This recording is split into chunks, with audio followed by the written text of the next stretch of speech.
Hey guys, welcome to my channel excuse me please. और मैं हूँ कृति। आज है मेरे नॉर्थ बंगाल का 5वां दिन। एक्चुअली मैंने पिछले जो 2 वीडियोस डाले वो भी इसी 5वें दिन के थी। चटकपुर की सुबह जब मैं सबसे पहले सनराइज़ देखने वहाँ के वॉच टावर पर गई, उसके बाद ट्रैकिंग किया मैंने वहाँ के सेक्रेड लेक तक, और फिर वहाँ से चेकआउट करके अब मैं निकल चुकी हूँ आज के यानी कि 5वें दिन के फुल टूर पर। तो सबसे पहले मैं जाने वाली हूँ लामहाटा। एंड ये बता दूँ, आज का दिन ट्रैकिंग से भरा हुआ है। सुबह से मैंने ट्रैकिंग शुरू की और अभी भी मैं ट्रैकिंग करने वाली हूँ। वैसे ज़्यादा जानकारी नहीं दूँगी, आप वीडियो देखेंगे तो खुद ही समझ में जाएंगे कि मैं कहाँ जाने वाली हूँ ट्रैक करके। तो चलिए पहले मैं पहुँचूँ लामहाटा और फिर आपको दिखाऊँ इस फुल वीडियो को और अपने पूरे ट्रैकिंग रूट को।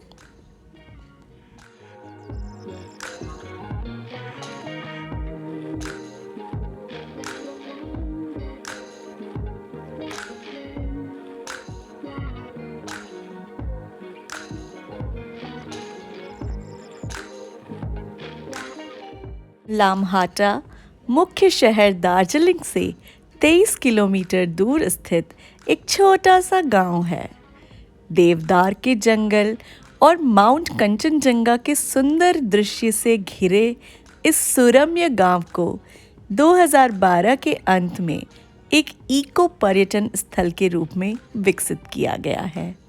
लामहाटा में लामा का मतलब बौद्ध भिक्षु और हाटा का मतलब झोपड़ी है, एक भिक्षु का आश्रम। तो अगर आप दार्जिलिंग घूमने आ रहे हैं तो एक दिन लामहाटा इको पार्क के लिए ज़रूर रखें।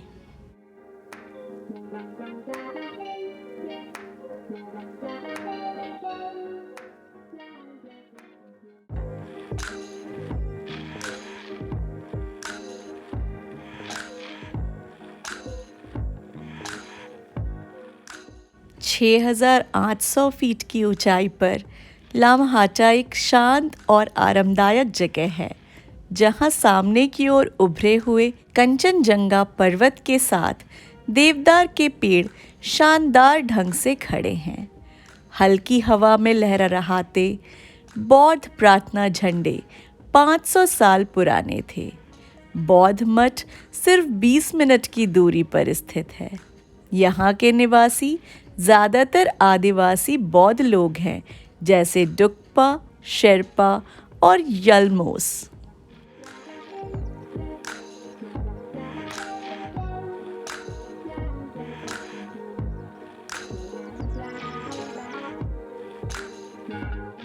लामहाटा में प्रमुख आकर्षण गांव के भीतर पार्क और अच्छी तरह से सुसज्जित उद्यान है।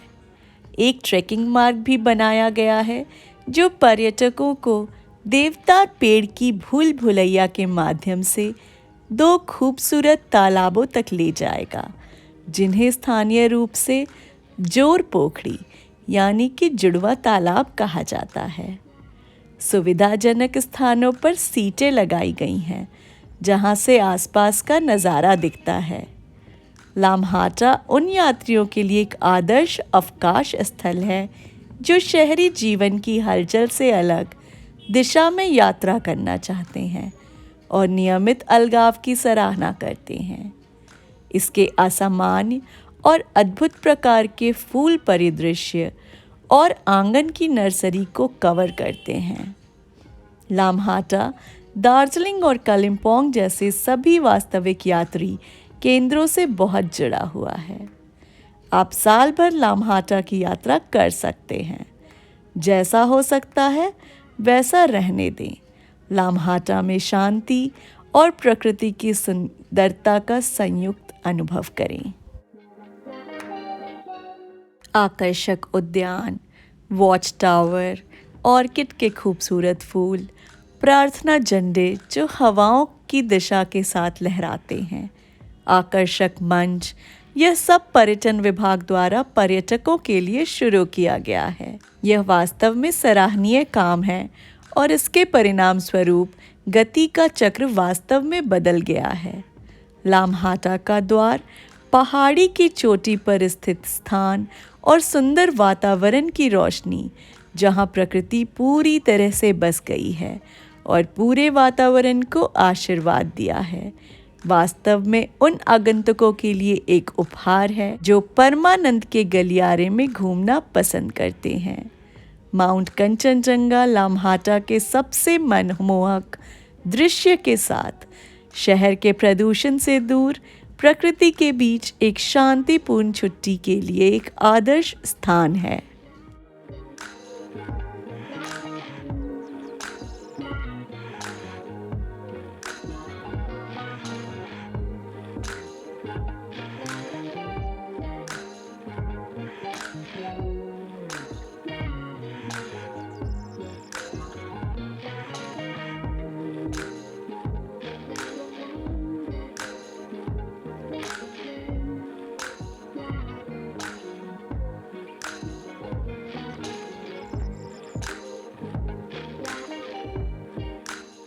मैं जब लामहाटा के इस इको पार्क में आई तो सबसे पहले मुझे 20 रुपए का टिकट लेना पड़ा। हमने अपनी गाड़ी सामने ही लगाई और मैंने ये भी देखा कि यहाँ पर कई सारे होम स्टेज हैं। तो अगर आप दार्जिलिंग की जगह लामहाटा में स्टे करना चाहते हैं तो वो भी एक बहुत ही अच्छा विकल्प होगा।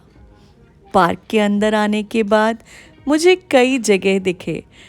एक वॉच टावर जैसा सिटिंग एरिया था, कुछ फ्लैग्स थे और एक कॉर्नर में कुछ बैठने की जगह भी थी।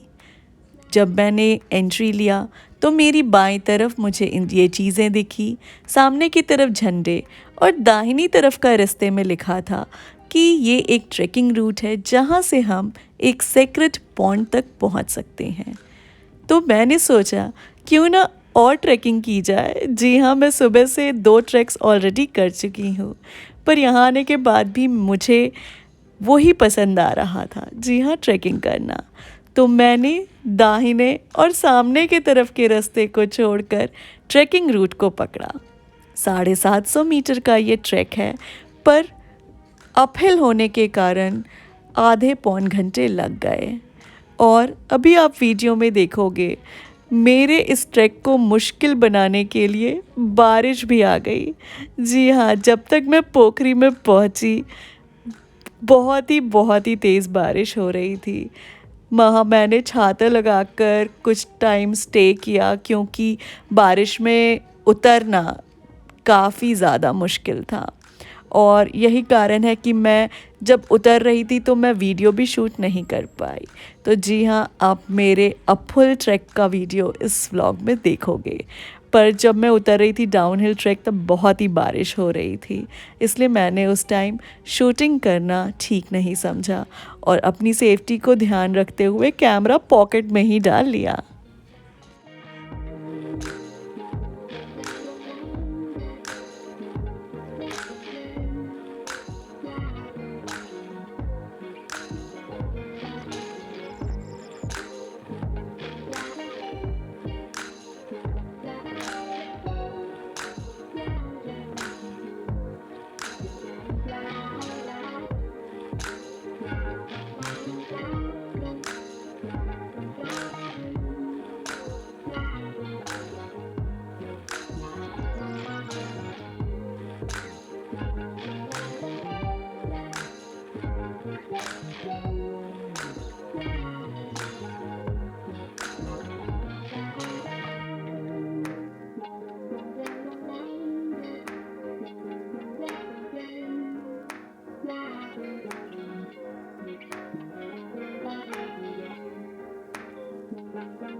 तो फाइनली मैं ऊपर तक आ चुकी हूँ जहाँ पर है ये सेक्रेड लेक।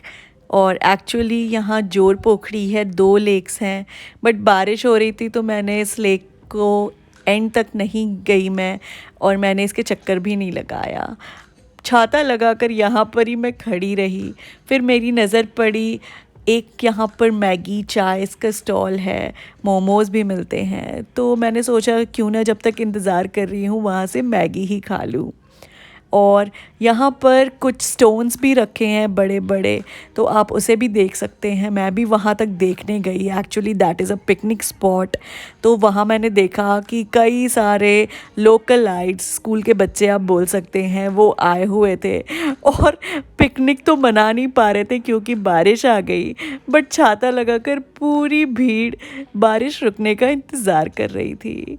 बट हमारा बैड लक कि ये बारिश रुकी नहीं गाइस, और इसी कारण इस दिन जब मैं अपने 5th डे पर हूँ of my North Bengal trip, इस दिन हमारा जो नेक्स्ट जो भी टूरिस्ट स्पॉट्स था उसे हमने स्किप किया क्योंकि हम पूरे गीले हो चुके थे, और मेरा नेक्स्ट स्टे इज़ इन तागदा, तो हम अपने स्टे की ओर बढ़ चले।